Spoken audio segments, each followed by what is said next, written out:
Well, what I learnt last year was that I had to improve. You know, I think it's fair to say that Chris, Andy and Marino took it to another level.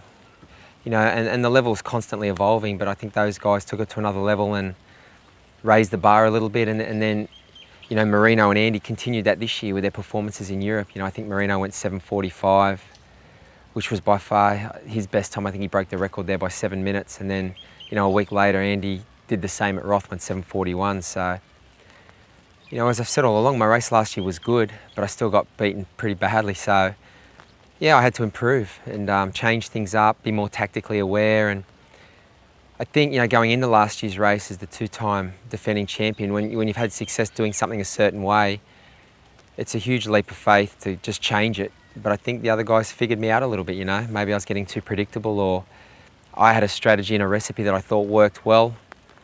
And, you know, I was constantly trying to change. You know, you don't just do the same thing and roll out the same thing every year. I was always trying to tweak things a little bit, but it'd be a huge leap of faith to overhaul the whole system, you know, when I'd won 2 in a row. And so it hurt to get beaten like that. You know, I was never really in the race after Harvey last year. So, yeah, I think I just had to get more tactically aware. Obviously, I had to get stronger across all 3 disciplines, predominantly on the bike. And, you know, it was nice to see 11 and a half months of planning and hard work pay off yesterday.